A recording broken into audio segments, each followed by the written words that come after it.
అంటే ప్రపంచ ఆదివాసీ దినోత్సవం రాబోతా ఉంది.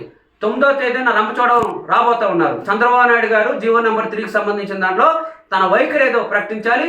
అదే సందర్భంలో అంటే స్పెషల్ డిఎస్సి ప్రకటిస్తున్నట్టు ప్రకటన చేయాలనేది సిపిఎం పార్టీగా డిమాండ్ చేస్తున్నాం. ఇది కాకుండా ఏజెన్సీ ప్రాంతంలో ఇటీవల కాలంలో చూస్తే మలేరియా విపరీతంగా పెరిగిపోతూ ఉంది. అంతకుముందు మనందరూ తెలుసు 2002లో పిట్టల్లా రాలిపోయారు. ఆ సందర్భంగానే మలేరియా ఎందుకు వస్తుంది అనే దాని మీద కూడా చాలా రీసెర్చ్ చేశారు. ఆ సందర్భంగానే సిపిఎం పార్టీ పెద్ద ఎత్తున గొడవ చేస్తే మెడికల్ కాలేజ్ వచ్చిన తర్వాత ఇప్పుడు పరిస్థితి ఏంటి? హాస్పిటల్ నిండిపోతున్నాయి, పిహెచ్సీలు నిండిపోతూ ఉన్నాయి, ప్రత్యామ్నాయంగా మందులు లేని పరిస్థితి వచ్చేస్తూ ఉంది. ఇట్లాంటి సీజన్లు వచ్చేసరికి స్పెషల్ డ్రైవ్ ఇవ్వాలి.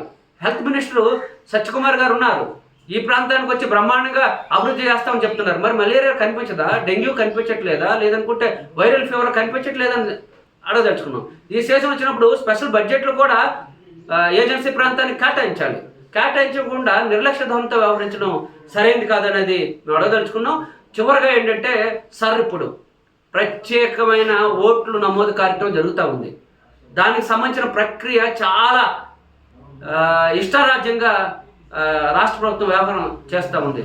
ఈ ప్రాంతానికి సంబంధించి మనందరికీ తెలుసు 2002కు సంబంధించి ఓటు హక్కు ఉన్నట్టుగా నిరూపించుకోమని చెప్తా ఉన్నారు. 2002లో ఏజెన్సీ ప్రాంతాన్ని ఎస్కోట్ నియోజకవర్గంగా ఒక నియోజకవర్గం ఉంది, పాడేరు నియోజకవర్గం ఒక నియోజకవర్గంగా ఉంది, రెండోది చింతపల్లి నియోజకవర్గంగా ఉంది. ఇవన్నీ కలిపి భద్రాచలం ఎంపీ నియోజకవర్గంలో ఉన్నారు. 2002 నాటికి ఈరోజు తీసుకురమ్మంటే గిరిజనులు ఎవరైనా తీసుకొచ్చేదానికి అవకాశం ఉంటుందా?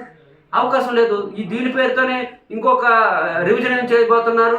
మీ కులము అట్లాగే తెగలు సర్వేలు కూడా చేయాలనేది కూడా రాష్ట్ర ప్రభుత్వం ప్రకటిస్తూ ఉంది. కాబట్టి గ్రామ సభ నిర్వహించి ఆ గ్రామంలో ఎవరైతే ఉన్నారో వాళ్ళందరినీ ఓటు నమోదు చేయాలని సిపిఎం పార్టీ డిమాండ్ చేస్తూ ఉంది. ఏవో కొన్ని షరతులు పెట్టి ఆ షరతుల ప్రకారంగానే వీళ్ళకి ఇక్కడ వల్ల బయట వల్ల లేదనుకుంటే ఎక్కడి నుండి వచ్చారనే పద్ధతిలో కాకుండా ఆ గ్రామం ఆమోదిస్తే ఈ ప్రాంతంలో ఇక్కడే ఉంటున్నారు, ఎందుకంటే ఇక్కడే భూములు ఉన్నాయి, ఇక్కడే వాళ్ళకి పట్టాలుండి అనేక రకమైన జీవన విధానం కొనసాగిస్తూ ఉన్నారు. దీనికి సంబంధించిన దాంట్లో కూడా సర్లకు సంబంధించి ఏజెన్సీ ప్రాంతానికి ఒక స్పెషల్ డ్రైవ్ ఇవ్వాలి. ఆ స్పెషల్ డ్రైవ్లో మొత్తం ప్రభుత్వ యంత్రాంగం అంతా దానిలో జోక్యం చేసుకోవాలి, ముఖ్యంగా టీచర్లు. ఎందుకంటే ఆ గ్రామంలో ఎవరి పిల్లలు చదువుతున్నారు, ఏ పిల్లలకు చదువు చెప్తున్నాం అనేది టీచర్లు బాగా తెలుస్తాయి.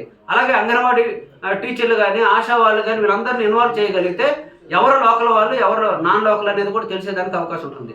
ఒక 2002 వాటర్ జాబితా తీసుకొచ్చి దానికి సంబంధించిన వివరాలన్నీ తీసుకొని టిక్కులు పెట్టి మీకు లేదు కాబట్టి ఇక్కడ నుండి పొమ్మంటే ఎక్కడికి పోయేదానికి అవకాశం ఉంటుంది? ఎందుకంటే ఏజెన్సీ ప్రాంతానికి సంబంధించి సంస్కృతి సాంప్రదాయాలకు సంబంధించిన దాంట్లో అనేక ప్రాంతాలకి వెళ్ళిన సందర్భాలు కూడా ఉన్నాయి. అంతకుముందు మనందరూ తెలుసు గ్రామాలే మారిపోయిన సందర్భాలు ఉన్నాయి. కాబట్టి ఇవన్నీ పరిగణలో తీసుకొని జిల్లా కలెక్టర్ గారు అలాగే ఎన్నికల కమిషను ఏజెన్సీ ప్రాంతాన్ని ఒక ప్రత్యేక దృష్టితో నమోదు చేయాలనేది సిపిఎం పార్టీ డిమాండ్ చేస్తూ ఉంది.